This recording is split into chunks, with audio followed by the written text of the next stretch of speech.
नमस्कार CSK news में आप सभी दोस्तों का एक बार फिर से बहुत बहुत स्वागत है। दोस्तों आज हो गया 10 मार्च, जो फटाफट ब्रेकिंग न्यूज़ निकल के आ रही है, एक करके जानेंगे। दोस्तों ब्रिटेन की संसद में फिलहाल किसानों का मुद्दा उठा रहे फर्जी खालिस्तानियों को ब्रिटेन की संसद से निकाला गया। जी हाँ, कहा यह भारत का आंतरिक मसला है। ब्रिटेन ने खुलकर भारत का किया समर्थन।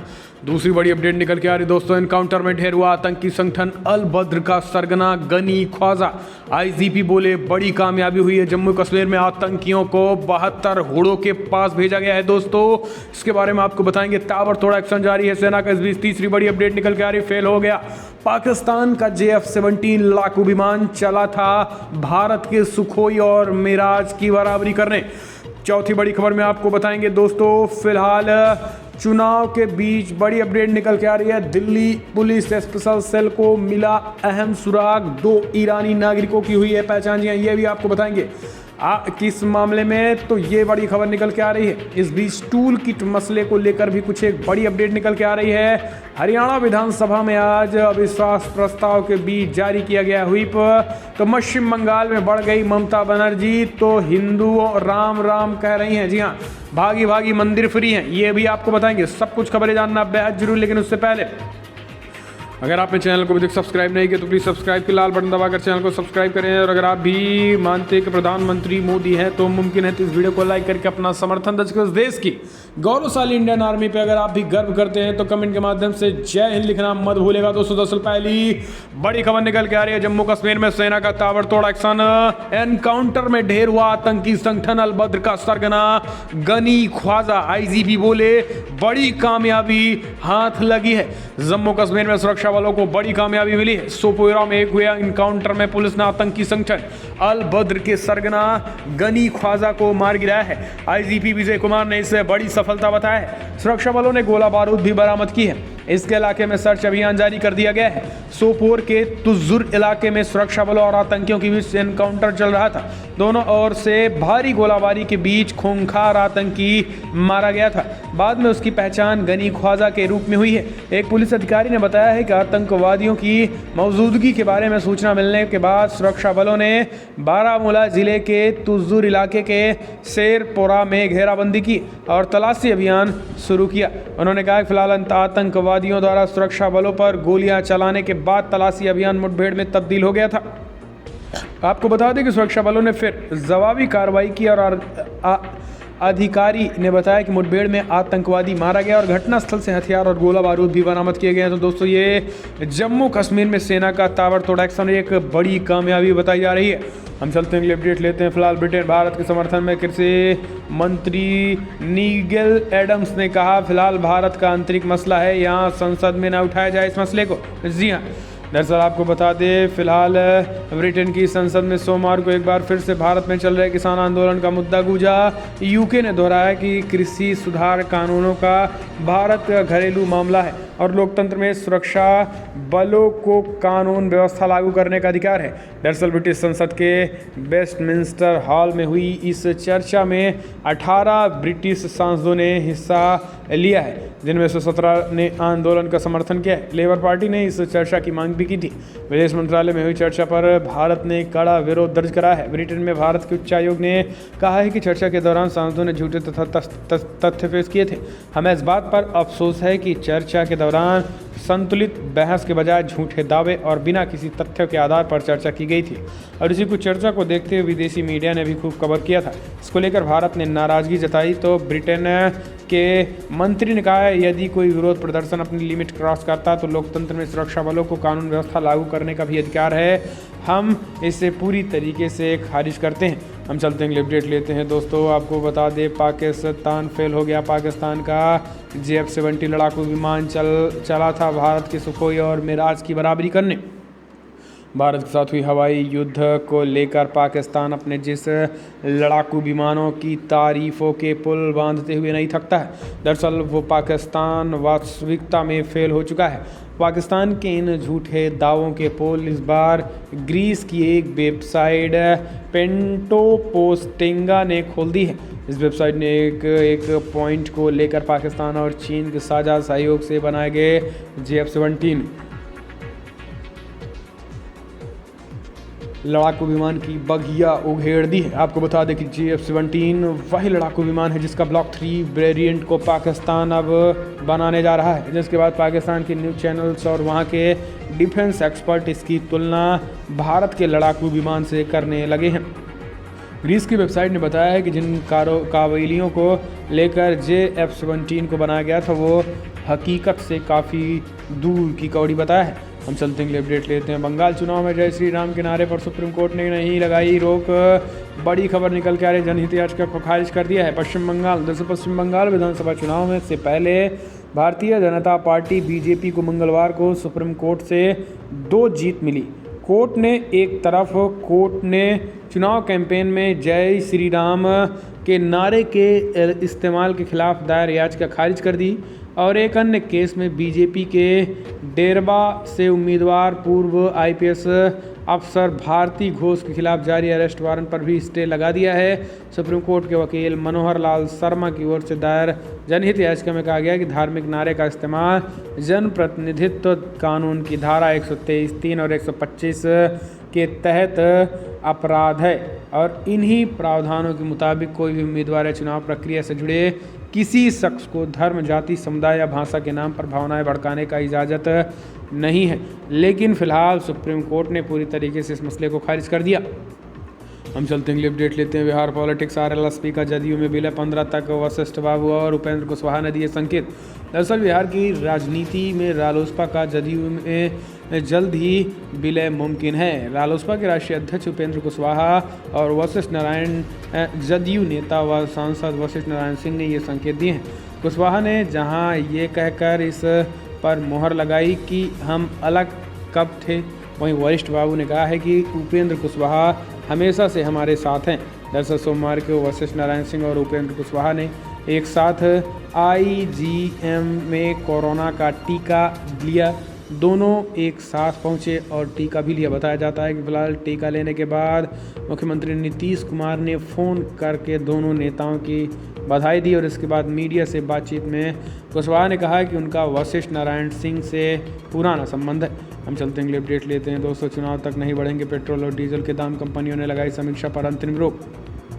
मोदी सरकार को अंदाज़ा है कि पेट्रोल और डीजल की कीमतों को लेकर आम आदमी के मन में असंतोष पनप रहा है। चुनाव में ये नाराज़गी BJP के लिए भारी पड़ सकती है। यही वजह है कि 5 राज्यों के चुनाव जैसे निकट आए पेट्रोल डीजल की कीमतों में रोजाना होने वाली बढ़ोतरी रुक गई है।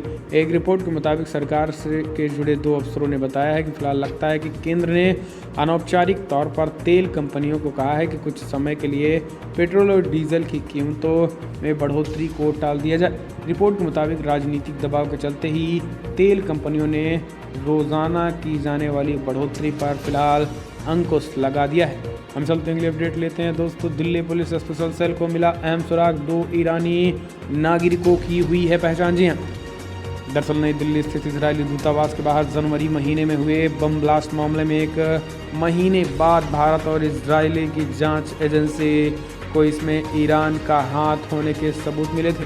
इस बाबत भारत में ईरान के दूतावास ने बयान देकर आरोपों को बेबुनियाद बताया है। वहीं दिल्ली पुलिस स्पेशल सेल के हवाले से खबर आ रही है कि इजरायली दूतावास बाहर धमाका मामले में 2 ईरानी नागरिक की पहचान हुई और ये दोनों जाकिर नगर के रहने वाले बताए जा रहे हैं। हम चलते हैं अगले अपडेट लेते हैं। तो दोस्तों, फिलहाल हरियाणा विधानसभा में अविश्वास प्रस्ताव आने के बाद बदल जाएगी किसान आंदोलन की रणनीति। कृषि कानून विरोधी आंदोलन की आगामी रणनीति बनाने के लिए संयुक्त किसान मोर्चा की बैठक 11 मार्च को होगी।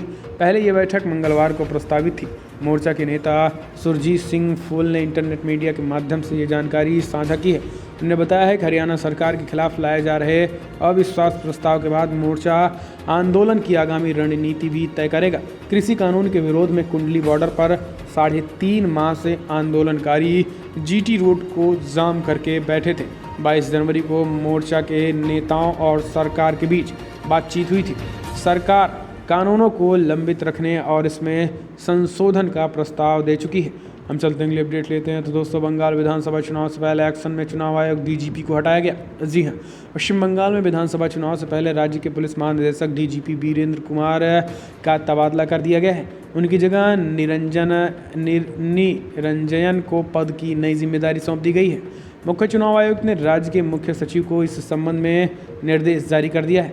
इसमें कहा गया है कि वीरेंद्र को चुनाव संबंधी कोई भी जिम्मेदारी ना दी जाए तो प्रत्यक्ष या परोक्ष रूप से चुनाव से जुड़ा है। आयोग का फैसला तत्काल प्रभाव से लागू हो गया है। मामले में मुख्य सचिव कल सुबह 10 बजे मुख्य चुनाव आयोग के आदेश पर अमल करेंगे। तो दोस्तों डीजीपी को पश्चिम बंगाल में बड़ी कार्रवाई हुई है और डीजीपी को हटा दिया गया है, ताबड़तोड़ एक्शन लिया गया है। हम चलते हैं अगले अपडेट लेते हैं। दोस्तों हरियाणा सरकार के खिलाफ पेश होगा विश्वास प्रस्ताव। बीजेपी, जेजेपी और कांग्रेस ने जारी किया व्हिप। आज होगा सदन में कार्रवाई। कांग्रेस हरियाणा विधानसभा में बीजेपी जेजेपी गठबंधन सरकार के खिलाफ बुधवार यानी आज अविश्वास प्रस्ताव लाने की बात कही गई और इस मद्देनजर विपक्ष दोनों अपने अपने सदस्यों को सदन में अनिवार्य रूप से उपस्थित रहने के व्हिप जारी कर दिए हैं। हरियाणा सरकार के मंत्री एवं भाजपा के मुख्य सचेतक कंवर पाल ने बताया फिलहाल हरियाणा विधानसभा के बजट सत्र के दौरान भारतीय जनता पार्टी बीजेपी विधायक दल के सदस्यों से 10 मार्च को सदन में लगातार उपस्थित रहने का अनुरोध किया जा रहा है। व्हिप जारी होने के बाद उन्होंने नेतृत्व की अनुमति के बिना ही सदन से बाहर न जाएं। हम चलते हैं अपडेट लेते हैं। दोस्तों टूल किट मामले में निकिता जैकब और शांतनु मुलुक को 15 मार्च तक गिरफ्तारी से राहत। जी हाँ, किसान आंदोलन से जुड़े टूल किट मसले के आरोपी शांतनु मुलुक और निकिता जैकब की अग्रिम जमानत पर मंगलवार को दिल्ली की पटियाला हाउस कोर्ट में सुनवाई हुई है। कोर्ट ने शांतनु मुलुक और निकिता जैकब को अंतरिम सुरक्षा की अवधि बढ़ा दी है। इसके साथ ही कोर्ट ने 15 मार्च तक दोनों आरोपियों की गिरफ्तारी से आंतरिक सुरक्षा दे दी है। आपको बता दें किसान आंदोलन को विश्व स्तर पर ले जाने के लिए टूल किट तैयार करने के आरोपी निकिता जैकब ने पटियाला हाउस कोर्ट में अग्रिम जमानत याचिका दायर की है, जिस पर मंगलवार को सुनवाई हुई है। कोर्ट ने दिल्ली पुलिस को निकिता की अग्रिम जमानत पर जवाब दाखिल करने के समय भी दिए हैं। हम चलते हैं अगले अपडेट लेते हैं। दोस्तों बंगाल में ऊंची जाति और ओबीसी वोट बैंक में बीजेपी की भारी सेंधमारी, तृणमूल के लिए मुस्लिम मतदाता ही की उम्मीद। बंगाल के चुनाव में जातिगण गणित को लेकर विभिन्न राजनीतिक दलों और नेताओं और राजनीतिक जानकार अपने अपने हिसाब से गणना करने में लगे हैं। 2 महीने पहले जहां बात करें मुस्लिम मतदाताओं को लेकर सत्ताधारी तृणमूल कांग्रेस को भरोसा ज़्यादा था, वहीं अब फुरफुरा शरीफ के सज्जाद दनसी अब्दुल्ला सिद्दीकी के इंडियन सेकुलर फ्रंट ISF नाम से अपनी पार्टी खड़ी कर देने वाले मतों के बंटवारे को लेकर नई चर्चाएं शुरू हो गई हैं। दलों के गठबंधन से भी राजनीतिक समीकरण बन गए और बिगड़ रहे हैं। इसी बीच वरिष्ठ पत्रकार राजदीप सरदेसाई ने एक ट्वीट करके ग्राफिक्स के माध्यम से हिंदू मुस्लिम दलितों वोट को समझाया, जहां पर भाजपा बड़ी सेंधमारी करती नजर आ रही है। हम चलते हैं अगली अपडेट लेते हैं। दोस्तों आपको बता दें बंगाल में मंदिर ममता सॉफ्ट नृत्य के लिए चल रही हैं। दरअसल दोस्तों आपको बता दें कि बंगाल में मंदिर कांड कर रहे हैं और ममता बनर्जी पूरी तरीके से कहीं ना कहीं एक तरीके से दोस्तों वो अब मंदिर घूम रही हैं, यानी जय जय श्री राम के नारे के बीच ममता बनर्जी पूरी तरीके से अब जय श्री राम के नारे में हिंदुत्व की तरफ बढ़ रही हैं। यानी एक तरफ भाजपा के जय श्री राम को काउंटर करने के लिए वो भी मंदिर जाना शुरू कर दी हैं। ये अच्छी बात है, क्योंकि अब जिस तरीके से भाजपा सरकार ने जय श्री राम के नारे को प्रचलित किया, कम से कम ममता भी अब मंदिर जाने लगी हैं, वरना मस्जिद ही जाती थी।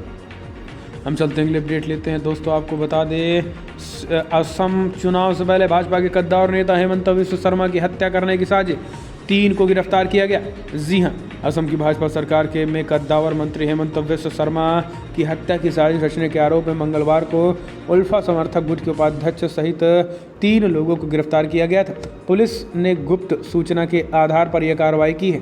पुलिस ने गिरफ्तार किए गए तीनों लोगों पर अलग अलग धाराओं के तहत मुकदमा दर्ज कर लिया है। पुलिस ने सोमवार की रात को ही तीनों लोगों को पकड़ा था। गिरफ्तार किए गए तीनों लोगों को 3 दिनों के लिए पुलिस हिरासत में भेज दिया गया है। यह प्राप्त जानकारी के अनुसार गिरफ्तार किए गए तीनों लोगों को में प्रदीप गोगोई भी शामिल हैं। Pradeep Gogoi united liberation front of Assam ULFA के समर्थक वार्ता गुट का नेता है और यह संगठन साल 2011 से ही सरकार के साथ बातचीत कर रहा है। पुलिस ने प्रदीप गोगोई को सोमवार देर रात गुवाहाटी के हटी गांव से गिरफ्तार किया है। पुलिस ने जानकारी देते हुए कहा है कि प्रदीप असम सरकार के महत्वपूर्ण मंत्री हेमंत बिस्व शर्मा की हत्या की साजिश भी रच रहा है। हम चलते हैं, अगले अपडेट लेते हैं दोस्तों। बड़ी खबर निकल के आ रही है, त्रिवेंद्र सिंह रावत सीएम पद के बदले बड़ी जिम्मेदारी देने की तैयारी में है भाजपा। इस्तीफे के बाद कई बातें निकल के आ रही है। उत्तराखंड के चीफ मिनिस्टर के पद से इस्तीफा देने वाले त्रिवेंद्र सिंह रावत को बीजेपी की ओर से केंद्रीय स्तर पर कोई भूमिका दी जा सकती है। पार्टी के राष्ट्रीय महासचिव दुष्यंत गौतम ने जानकारी दी है। बीते सप्ताह उत्तराखंड में केंद्रीय पर्यवेक्षक के तौर पर गए दुष्यंत गौतम ने कहा है कि बदलाव को त्रिवेंद्र रावत की प्रशासनिक असफलता के तौर पर नहीं देखा जाना चाहिए। उन्होंने कहा है कि पार्टी ये तय करेगी कि उनके बाद किसे जिम्मेदारी दी जाए। उनके बारे में बात करें तो पहले भी केंद्रीय स्तर पर काम कर चुके हैं और एक कहीं ना कहीं राज्यपाल के रूप में उन्हें मोहर लग सकती है। ये भी बड़ी खबर निकल के आ रही है। तो दोस्तों फिलहाल बड़ी अपडेट में इतना है, लेकिन अगर आपको वीडियो पसंद आया तो लाइक करें, शेयर करें, कमेंट के माध्यम से आप अपनी राय देना ना भूलें। इस वीडियो में इतना ही दोस्तों। जय हिंद, वंदे मातरम।